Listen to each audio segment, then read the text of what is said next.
talking with Tom. Just talking with Tom. Turn your dial to cable 18. You will see the best in TV. Just talking with Tom. Just talking with Tom. Sit back and listen. You will hear the best conversation of the year. Just talking with Tom. Just talking with Tom. Just talking with Tom. Just talking with Tom. Welcome to Talking with Tom. I'm Tom Dacey alongside the birthday boy, Mr. Ed McCarver. Yes.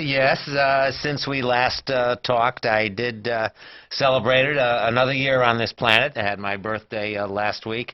66 years old. Oh. As you can see.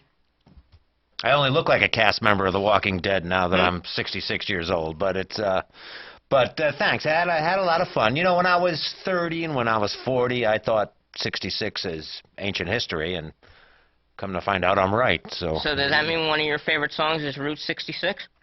It could be. It could be. So it's a good tune. I've traveled on it several times over in Middletown, but that's all. But thank you, and it is nice to be back in studio. And we had a very nice Super Bowl show with Lenny. And gotta give credit to Mr. Trivia, the only one that picked the Denver Broncos. I didn't see that coming. We all had Carolina winning by a slew of touchdowns. Yeah, I was quite surprised myself. Yeah, so that's why Mr. Trivia is the legend that he is, coming out with the correct Super Bowl outcome. So good for him. But anyway, that was February. This is March. We have a good show tonight, an excellent show tonight. And I am excited. I'm Yeah. excited. Our guest tonight, as you know, you and I had the honor of meeting a few years back at an event we covered in Hartford. Yes. And ironically, I just reconnected with him recently. He performed at my nephew's wedding last month, my nephew Ryan. And so we kind of reconnected. So without further ado, I'd like to officially welcome as our guest, Eric from Dizzy Fish. Welcome, Eric. Hey guys, good to be here. Eric, good to see you again. It has been several years since we hooked up, so I'm glad you took that wedding gig. So so it was good. So nice to hook up. I want to start out by asking you, Eric, how did you get started in the business? Well, I mean, when you get started, you're not really in the business. But when I was a kid, my two older brothers, one loved the Beatles, one loved the Stones, and when you're a kid, you want to impress your brothers. So I because they loved music, I got into music. Older brothers? Older brothers, yeah. Okay, yeah. And so I just basically started. They'd ask me there's a song on the radio. Who's that? Who's that? And I'd go, it's the Beatles. And they'd say no. I'd say it's the Stones. They'd say no. And eventually I learned about all the bands on the radio. And then when I got a little older, I decided to grab a guitar, and the rest is history. Now, how old are you at this time? When you first picked up a guitar, how old were you? When I first picked up a guitar, I was probably like 11 or something, but I didn't really play it until my 20s. You know, like I fooled around with it all through high school and played a little bit, but I didn't get serious until my 20s. Now, you mentioned the Beatles, which kind of segues into my next question was, did you have any musical idols when you were growing up? Was it just John, George, Paul, and Ringo, or did you have others? Well, I'm a classic rock guy, so I mean, I always loved the Beatles. I loved the Rolling Stones, Pink Floyd, Led Zeppelin. My brothers, like I said, turned me on to those, the Beatles and the Stones first, but then I got into Hendrix, and Neil Young has always been a huge favorite of mine, and I still to this day I play a lot of Neil Young. Just there's something about, like, Hendrix is extravagant music with a lot of stuff going on, and it's wild and crazy, and there's something about that, but there's also something about the simplicity of Neil Young with an acoustic guitar. It's amazing, I think, that Jimi Hendrix especially, I think is probably, and you would probably know better than we would, still as popular today as he was back in the 60s? Maybe even more popular now. Well, yeah, I mean, he's still, he's making millions of dollars posthumously. during his life, he really didn't make much money. He had management that was not good, and they took all of his money. And he was getting $100,000 a show, and then trying to figure out how to eat. And it was because his manager was, taking the briefcase full of cash down to the Cayman Islands and not paying Jimmy or the band. Now, as we mentioned, you are from the band Dizzy Fish. Yep. How did Dizzy Fish come together? Well, I've always had bands, and because I had my vision, so I put together a band in about 3 years ago called Dizzy Fish. And I had been traveling a lot and doing other work, and I'd come back, and I wanted to have a band. And every time I came back from a business trip or something, I would grab a few guys and play a gig. And after a while, it turned out it was the same few guys, and they were just really talented, great guys. And so I said, we've got to have a band. And then it's funny because my sister also is a musician. She got Best Singer in Connecticut 3 years in a row, and country singer. Good for her. Yeah, and give her a plug. What's it? Her name's Annie Wilson. Annie Wilson. Which is funny. It's like the the famous Annie Wilson, Yeah. but she's the not so famous Annie Wilson. She will if she watches this show. Yes, right. So anyhow, she was looking for band names, and she told me she had a name for a band, and it was called Dizzy Fish, and I was like, I love it. That's a great name. So I saw her the next day, and I said, hey, did you pick a name for a band? She said, yep. I said, oh, Dizzy Fish? And she said, no, Annie and the Mixers. And I went, I'm using Dizzy Fish.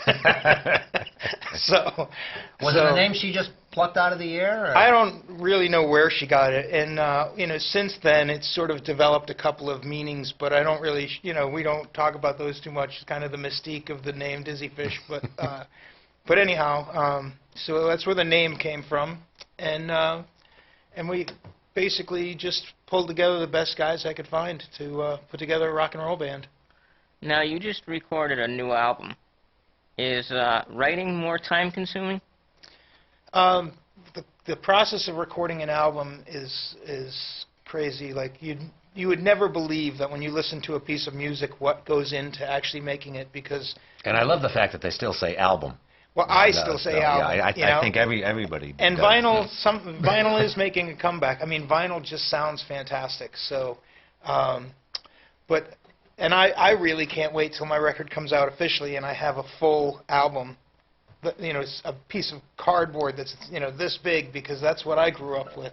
So I'm going to make some vinyl myself. But anyhow, the process of recording an album, you've got to write the song, and then you write the lyrics, and that's a process in its own. And some songs come together in 5 minutes, and then those are the really good ones when it's just sort of handed to you. And then other songs you have to work on sort of as a craft. There's a new song that I might play later in the show that I wrote the chords to, and then it took me months of trying to write the lyrics exactly the way I wanted them before I got it to where I wanted.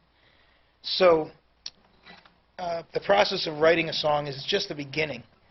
And then you have to find a studio, and finding a studio, everybody's got a studio these days. I mean, I have a studio in my house. But you really want to work with people like you guys have guys in the control room right now that are good guys that are working hard, and you know what you're going to get when you work with them. We always say that they have the tough job, making us look good. Yeah, exactly. I don't know how they do it. So it's the same thing with finding a recording studio and a producer, and I've been working with a kid, I call him a kid because he's younger than me, but Eric Lichter of Dirt Floor Studios in Haddam. And Eric's got quite a rep for doing acoustic records.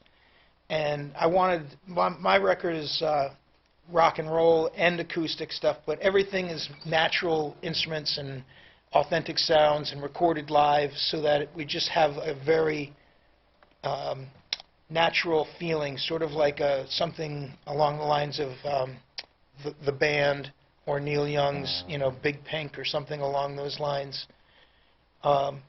And then you record the bass. We recorded the basic tracks with my drummer, with the drummer Tommy Naj and Mike Nuno. Mike Nuno is a pretty well-known bass player in Connecticut, and he's actually toured all over the world with different blues guys. And you know, he's an awesome guy. So Mike's an excellent addition to the band.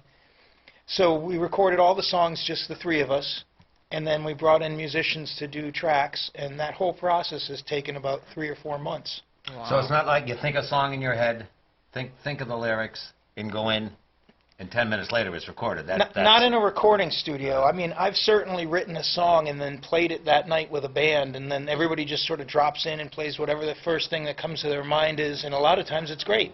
Do you find lyrics easier or the melody? To me, everything seems to come to me at once. The song that I'll play later is called Silver Sands, and that one I had the melody before I had the lyrics, because I wanted to write a song sort of in Bob Dylan's vein. Mm-hmm. And, you know, Bob Dylan's one of the most prolific, best songwriters of all time, so to try to write something that even approached a Dylan tune, I really had to work at that one. And you just recently performed that on Connecticut Style. Yep. What was that experience like? Connecticut Style is a nice show.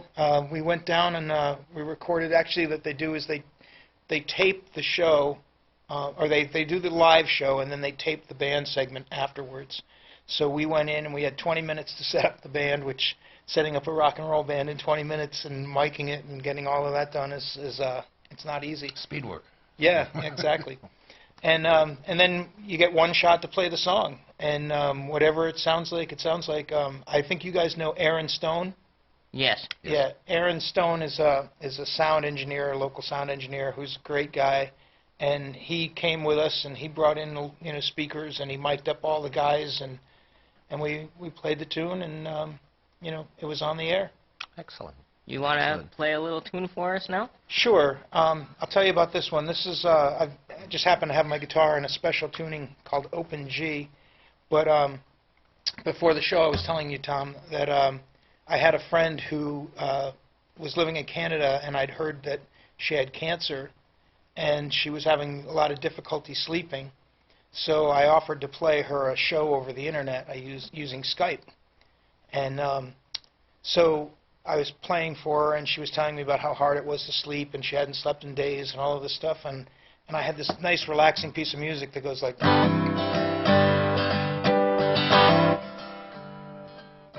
And I just took and I added lyrics to it that were. I don't think you need the sound in the room, but I added lyrics to it that were about a lullaby. And you asked how long it takes to write a song. This just came out. And so I tweaked it a little bit for the record, but this is the song pretty much the way I played it that night.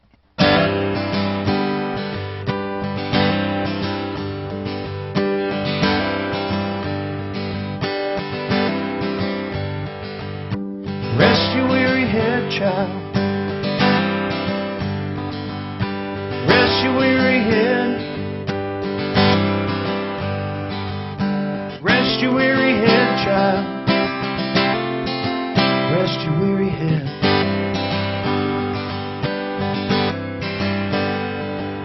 The stars are in the sky. Can't you see it's time for bed?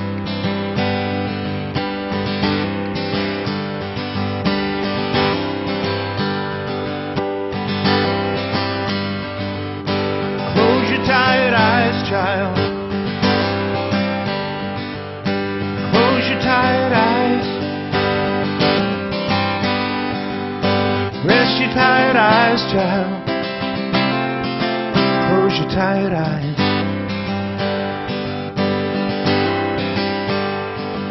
In the morning I'll be with you and we'll watch the sun rise.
your tired eyes.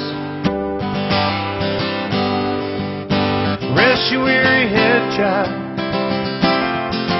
Close your tired eyes. In the morning I'll be with you and we'll watch the sun. In the morning I'll be with you and we'll watch the sun. In the morning I'll be with you and we'll watch the sunrise. Watch the sunrise.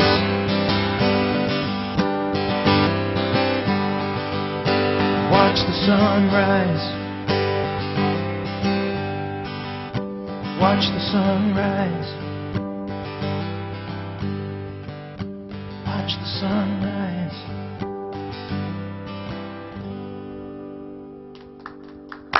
Bravo. Beautiful Bravo. song. Eric Herbst of Dizzy Fish. And Thank you very much. That's off the new record. As you said, we were talking about that before we went on the air, and you said after you played it. After I played it, I said, "So did you like the song?" And all I heard on the other end of the connection was. So I hung up, and that was it. Which was probably a ringing endorsement. It was absolutely. I mean, you know, I helped her sleep, which was what you know, it's beautiful. Nice. Nice. Do you know how many songs you've written? Is it too numerous to count, or? Well, I've lost track. I know at one point I told someone that I wrote 100 songs, and they were like, "No, you didn't." And then I wrote them all down on a list, and I'd written over 100. And that was a long time ago. So I only probably remember about 30 of them. But And you've actually worked with some pretty famous people too. I've worked with. I wrote a song for B.B. King and a song for Johnny Cash, and those were great projects. That was a long time ago, back in the early '90s. B.B. King was an amazing man. We just lost him recently. Yeah, talk a little bit about him, because in doing research for this interview, I saw that you had a chance to meet him and described him as a very nice gentleman. Could you just elaborate? Yeah, well, the funny thing is about when I first met B.B. King, I was going to a recording studio in Las Vegas because that's where he lived. And it wasn't really a recording studio. There was we recorded down here at Trod Nossel the song, and we were going to have B.B. do his parts at a studio near him. And Trod Nossel got this new piece of equipment that was called like a beta thing. Anyhow, it was this new piece of equipment that nobody else in the world had, but so they had me record the songs on it. So when it came time to find a recording studio for B.B. King, the only guy who had it was a guy who had a small studio out of his house that worked in a music store out in Las Vegas. So I called the guy up and I'm like, "Hey, I need to record a song on this such and such a date." And he's like, "No, sorry, I'm busy that day." And I'm like, "Well, I was going to bring B.B. King in." And he's like, "Yeah, right." So I called back B.B. King's manager. I'm like, he won't let us into the studio. He said, "Give me the number." So B.B. King's manager called the guy up, and the next thing I knew, we were booked to play the. So then we basically went down, and I was with my brother and my best friend Kenny Martha, and we went down and we rode out in the middle of the desert to this guy's house, and we're standing in his driveway waiting for B.B. King to pull up. And B.B. drove himself in an old Mercedes, and he had he had this guy who was like his assistant, and his assistant was older than B.B. Wow. So it was like he would carry the guitar bags and stuff. He was a nice guy, but anyhow. So first time I met B.B., I said, "Mr. King, how did you like the song that I wrote you?" And he said, "I thought the song was great, and this was what was really nice about him, was he said, you sing better than me and you play better than me, but do you mind if I do it my way?" And I said, "Not at all, Mr. King." And basically, to me, that was like the nicest lie that anybody ever told me, because there's no way I sing better than B.B. King. There's no way. And I was a decent guitar player, but he's B.B. King. So for such a legendary person to reach down to this kid who's nobody. It speaks well of him, I think. It's He's very a well. genuinely nice man. So, Yeah. And then we recorded the whole song, and afterwards, we were taking pictures. And he reached out and he hugged me and my best friend, and it was like this leather couch reached out and grabbed me because he's a big man, Wow. Yep. And so it was just a beautiful thing. And And then so many other memories. Like I went because of that project, I got to backstage passes to Madison Square Garden to see Pee-wee. So Nice. it was one of these tours where he was playing with a bunch of people, and we went backstage, and I walked in this little room, and I talked to his manager, and his manager said, "Oh, you should go in the next room and say hi to BB." And I was like, "Yeah, sure, of course." But he's in there with some contest winners, so I walked in, and there's BB King sitting down, because after every show he would sign things until he got really older. After every show he would sign things till nobody else wanted things signed. Wow. He would stay there and sign everybody's stuff. And so I walked in, and there's like 20 people in line, and I kind of looked over and I waved, and BB King looks up and he waves back, and I'm like, and I feel like, this is awesome, right? And then I think, this is New York City. Is Eric Clapton standing behind me or something? And the guy next to me thought the same thing, and the two of us went like this really slowly, and we turned step by step, and we looked, and there's no Eric Clapton behind me, and I'm like, BB! And so, yeah, he was one of the nicest, kindest men I've ever met in my life. You also have a Roger Daltrey story? Yeah, well, Roger Daltrey, I did this thing called Rock and Roll Fantasy Camp, which is an amazing experience where it's like baseball fantasy camp where you go down to We Florida. should mention Roger Daltrey, and I'm surprised that I remember this, from The Who. Roger the Daltrey is legendary the Who. lead singer of The Who. And so I did this thing, Rock and Roll Fantasy Camp. And basically you go and you get to hang out and play with rock stars. And it was the greatest thing. And it was I was playing this special event, and there was this big lunch because it was the anniversary of the camp. And they were going to bring in Slash and Roger Daltrey. And the guys that were already there were already like really impressive. The guys from Queen, and there's all kinds of musicians there. So the head musician there was the keyboard player from Queen, and the guy who ran the camp said to him, "Hey, it's lunchtime, and we want you guys to make some play music." Well, these musicians, when they're on the road, they play about 2 hours a day, and when they're doing this fantasy camp thing, they're doing about 12 hours a day. So the last thing they wanted to do was have another performance during lunchtime. So the guy's like, "Let Eric do it." So I'm sitting in this huge ballroom in Las Vegas, and I got my eye on the back of the door because one of my friends has a private jet, or had a private jet. He still does. But anyhow, he went to go get Roger Daltrey and Slash. So I'm playing Dead Flowers in the back of the and I'm looking at the back of the room, and all of a sudden I see the door open up, and I see Roger Daltrey and Slash walk in, and I'm singing, and I kind of went, "Ur!" And like nobody else noticed that I screwed up, but I like had this like momentary like screw up, and I finished the song, and when it was over, I looked over to the side of the stage, and the guy that was playing drums with me, Sandy Gennaro, was actually talking to Roger Daltrey, and I thought, hey, if I go over and I say hi to Sandy, I can actually like stand next to Roger Daltrey for a second, which is totally cool, right? So. Nice. So I walk over and I'm like, hey, and I'm about to say, hey, Sandy, nice job or whatever. And Roger Daltrey says, hey, man, you do that song better than the Stones. And I was like, oh, okay, I can die now, Nice. Yeah. So that's the cool part. But then later on, I was hanging out. After the event, everybody went back to the bar at the hotel, and I'm hanging out in the bar, and I'm talking to the guys from Queen.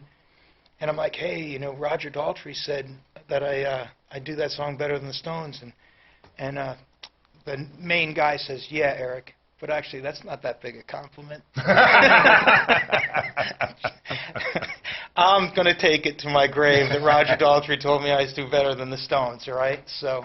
And this is a musician's fantasy camp, like the baseball, the sports fantasy camp? Yeah, basically it's a really, really cool thing. It's called Rock and Roll Fantasy Camp, or RRFC. And basically what you do is you go to this camp, and they make little bands. So there's like there's A-level musicians like Roger Daltrey and Slash and all these guys. And then there's B-level musicians who are still great musicians, but like the drummer from Bad Company, the drummer from Yes. And those guys, the B-level guys, they run a band, so they'll each have a band, and they'll work with the musicians for a week. Who is Slash from?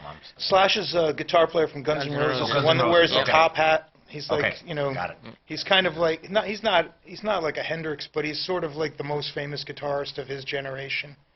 you know. But anyhow, so there's these in the camp. There's about 5 or 6 different bands, and each band, you know, rehearses for a few days, and then the A-level musicians come in and they play a song with the A-level musician, and then they leave, and you know, it's just a really cool experience. That sounds cool. We're coming to the end, so what I'd like to do is have Eric play us out, and I know he's going to be back with us on our next show, so stay with us. Can you play us out, Eric? Sure. I was in an open tuning. It's going to take me 1 second to get out of it. Eric Herbst of Dizzy Fish. So we appreciate him hooking up with us. And nice stories. B.B. King, Johnny Cash, Roger Daltrey, and you know, I didn't want to embarrass myself and say where Slash was from. I didn't know. I didn't know it was Slash, but so this is that Stones tune. Dead flowers. When you're sitting there in your silk upholstered chair, talking to some rich folks that you know. Well, I hope you won't see me in my ragged company, 'cause you know I could never be alone. Take me down, little Susie, take me down. I know you think you're the queen of the underground. Send me dead flowers every morning. Send me dead flowers by the U.S. mail. Send me dead flowers at my wedding. And I won't forget to put roses on your grave. When you're sitting back in your rose pink Cadillac, making bets on Kentucky Derby Day, I'll be in my basement room with a needle and a spoon, and some other girl to take my pain away. Take me down, little Susie, take me down. I know you think you're the queen of the underground. Send me dead flowers every morning. Send me dead flowers by the U.S. mail. Send me dead flowers at my wedding. And I won't forget to put roses on your grave. No, I won't forget to put roses on your grave. No, I won't forget to put roses on your